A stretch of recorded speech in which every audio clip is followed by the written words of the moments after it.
नमस्ते। आज हम उस चीज के बारे में बात करने वाले हैं जिस पर हम हर दिन चलते तो हैं पर शायद ही कभी उसके बारे में सोचते हैं। जी हाँ, मिट्टी। पर रुकिए, इसे सिर्फ धूल या गंदगी समझने की गलती बिल्कुल मत कीजिएगा।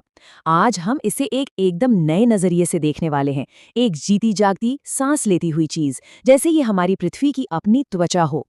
अब ये सवाल सुनने में तो बड़ा सीधा साधा लगता है ना? लेकिन इसका जवाब तो हमें एक ऐसी रहस्यमयी दुनिया में ले जाता है जो जीवन से भरी हुई है और जिसके बिना सच पूछिए तो हमारा वजूद ही मुमकिन नहीं है। तो चलिए आज इसी सवाल की तह तक चलते हैं। तो देखिए, सबसे पहले तो ये समझना जरूरी है कि हम सिर्फ जमीन के किसी टुकड़े की बात नहीं कर रहे हैं। नहीं, हम बात कर रहे हैं पृथ्वी की एक बहुत ही खास, एक जीवित परत की। ये ऊपर से भले ही शांत दिखती हो, पर अपने अंदर इसने एक पूरी की पूरी दुनिया बसा रखी है। इसे वैज्ञानिक भाषा में कहते हैं पेडोस्फीयर। पर ये कोई मामूली परत नहीं है। इसको ऐसे समझिए कि ये एक चौराहा है। एक ऐसा चौराहा जहां धरती की सारी बड़ी ताकतें यानी ठोस जमीन, बहता पानी, हवा और हम सब जीव एक दूसरे से आकर मिलते हैं। असल में ये इन सब के बीच एक पुल की तरह काम करती है जो सबको एक दूसरे से जोड़कर रखती है।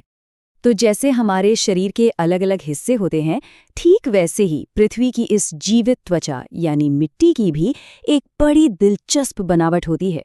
इसके भी अपनी कई परतें हैं और मजे की बात यह है कि हर परत की अपनी एक कहानी है, अपना एक काम है। चलिए जरा और गहराई में उतरते हैं और इन परतों को एक एक करके समझते हैं। आइए मेरे साथ जमीन के नीचे एक छोटे से सफर पर चलिए।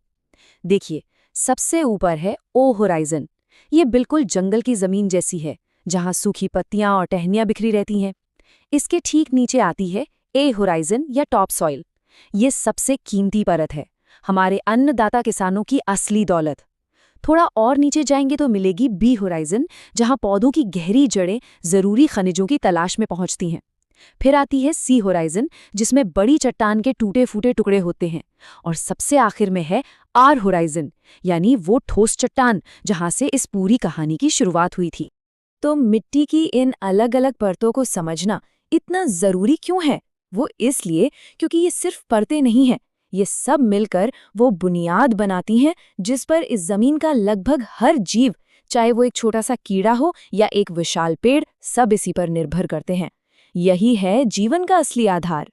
तो सवाल ये है कि मिट्टी असल में हमारे लिए करती क्या क्या है? अरे सबसे पहले तो ये हमारी थाली का खाना उगाती है। हमारी सारी फसलें इसी में तो उगती हैं। ये पौधों को वो सारे पोषक तत्व और पानी देती है जो उन्हें बढ़ने के लिए चाहिए। और ये सिर्फ पौधों का ही नहीं, बल्कि अरबों खरबों छोटे छोटे जीवों का भी घर है। ये जानकर हैरानी होगी कि एक चम्मच सेहतमंद मिट्टी में इतने जीव होते हैं जितने इस पूरी धरती पर इंसान भी नहीं है। और हाँ, एक और कमाल की बात, ये एक स्पंज की तरह काम करके बारिश के पानी को सोख लेती है और उसे बर्बाद होने से भी बचाती है। लेकिन एक बात है जो हम सबको पता होनी चाहिए। जीवन देने वाला ये खजाना, ये कोई एक दो दिन में नहीं बनता। सिर्फ 1 इंच उपजाऊ मिट्टी बनने में हजारों साल लग जाते हैं। सोचिए, हजारों साल! ये पानी, मौसम, हवा और अनगिनत छोटे छोटे जीवों की धीमी पर लगातार मेहनत का नतीजा है, जो चट्टानों को धीरे धीरे तोड़कर इस कीमती मिट्टी में बदलते हैं। हजारों सालों में बना ये अनमोल संसाधन, जिसे प्रकृति ने हमें एक तोहफे में दिया है, आज एक बहुत बड़े खतरे का सामना कर रहा है। एक ऐसा खतरा जो सीधे सीधे हमारे भविष्य से जुड़ा हुआ है। चलिए देखते हैं कि हमारी मिट्टी पर आखिर खतरा क्या है। ये सुनना शायद किसी को अच्छा ना लगे, पर सच यही है। जिस मिट्टी ने हमें हमेशा जिंदगी दी है, आज वो खुद बीमार पड़ रही है। और इसकी वजह है मृदा प्रदूषण यानी सॉइल पोल्यूशन। और इस बीमारी के जिम्मेदार हम इंसान ही हैं। खेतों में बेतहाशा इस्तेमाल होने वाले केमिकल्स, फैक्ट्रियों से निकलने वाला जहरीला कचरा, हर तरफ फैला हुआ प्लास्टिक और ज्यादा पैदावार के लालच में की जाने वाली अंधाधुंध खेती, ये सब मिलकर हमारी मिट्टी के स्वास्थ्य को धीरे धीरे लेकिन लगातार खत्म कर रहे हैं। लेकिन कहानी यहाँ खत्म नहीं होती। अच्छी खबर ये है कि अभी भी देर नहीं हुई है। हमारे पास वो तरीके और वो ज्ञान है जिनसे हम अपनी इस बीमार धरती को फिर से सेहतमंद बना सकते हैं। हमें बस मिलकर सही दिशा में कदम बढ़ाने की जरूरत है। हमारे सामने चुनाव बिल्कुल साफ है।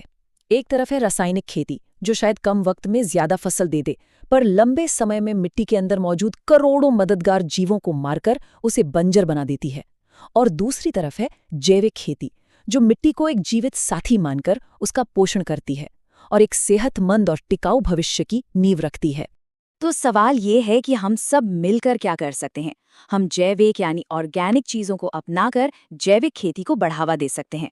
हम और पेड़ लगा सकते हैं ताकि मिट्टी को हवा और पानी से कटने से बचाया जा सके। अपने घरों में केमिकल का इस्तेमाल कम कर सकते हैं।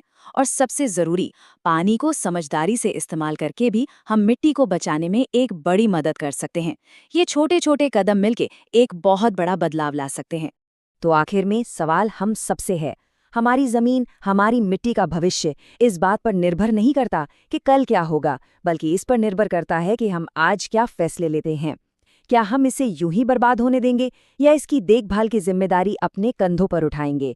चुनाव हमारा